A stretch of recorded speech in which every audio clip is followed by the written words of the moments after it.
welcome to my channel, The Love Tita Heart, the channel for the non-stop followers of Alden and Maine, who will serve as voice for those who cannot express their feelings for Aldab. Kamusta po kayo mga ka-non-stop? Good day po sa inyong lahat. Bago po tayo tumungo sa kaganapan kay Alden and Maine, please subscribe and hit the notification bell para ma-notify po kayo sa mga bagong video na i-upload ko. Salamat po! Happy heart mga ka-Aldab! Belated happy birthday sa nag-iisang phenomenal star and phenomenal queen ni King Richard Fulkerson Jr., ang nag-iisa sa puso ni Richard Jr., ang Diyosa ng kagandahan ni Comenday Fulkerson. Happy 29th birthday, Miss Maine Mendoza Fulkerson. Katulad ng pag-introduce ni Alden kay Mengay, Miss Maine Mendoza ang sabi ni Alden sa Bingo Plus with matching na hangiting mga mata at labi.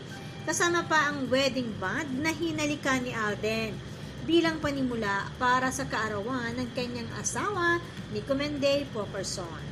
March 1 pa lang, bago dumating ang March 3 na birthday ni Mengay, ay may paghalik na si Tisoy sa wedding band.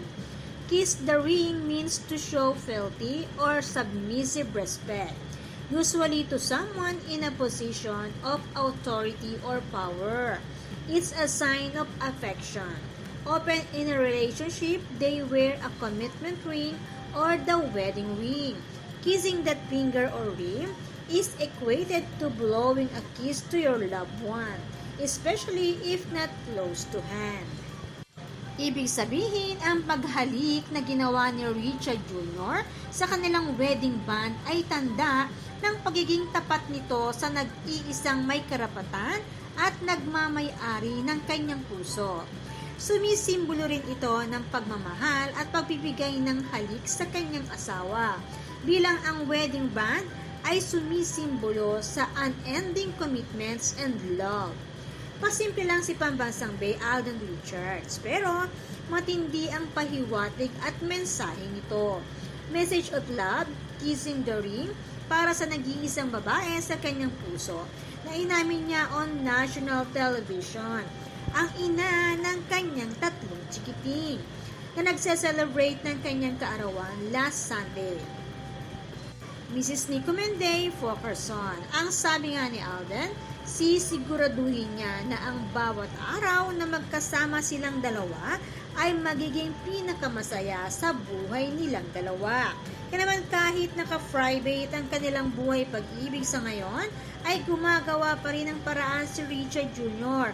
para ipahiwatig ang pag-ibig niya kay Nico May, na kayang-kaya namang basahin ng fandom ng Aldab Nation and True-Blooded Aldab Nation bilang ang pagiging mag-asawa nila Alden and Maine ay hindi naman sikreto sa fandom.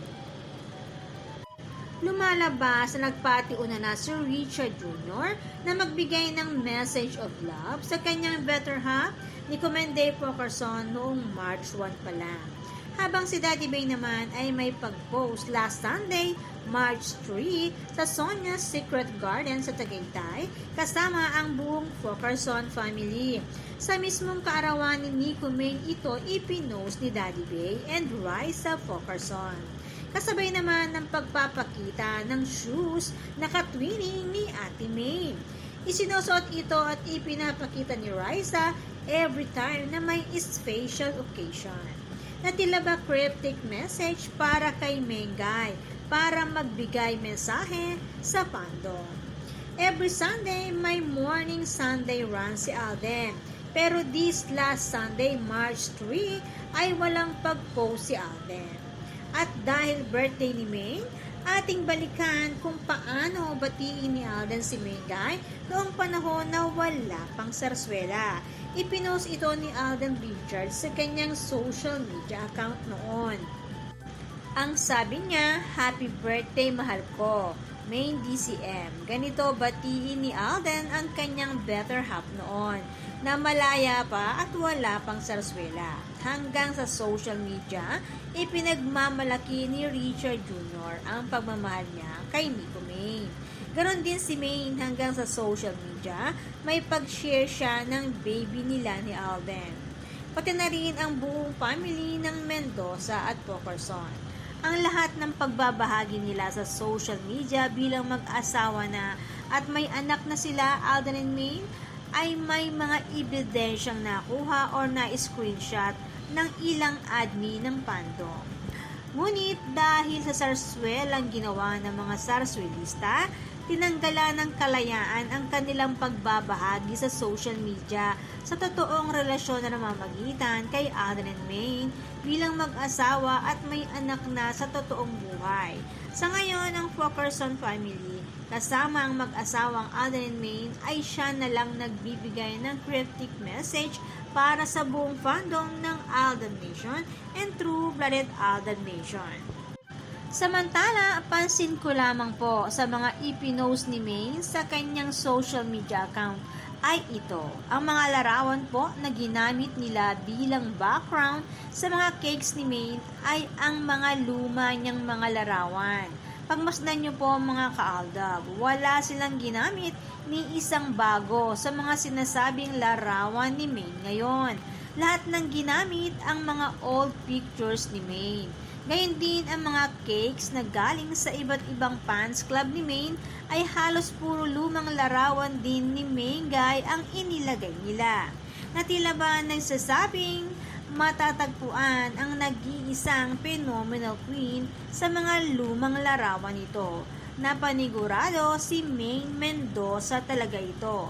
At sa paggamit naman ng mga lumang larawan ni Maine bilang background, ay tila ba nagbubuking na wala silang bagong larawan ng totoong si Maine Mendoza. Kaya naman puro luma ang ginamit nila. Sa bagay na booking naman talaga sila ng fandom na isang clone ang nasa show nila.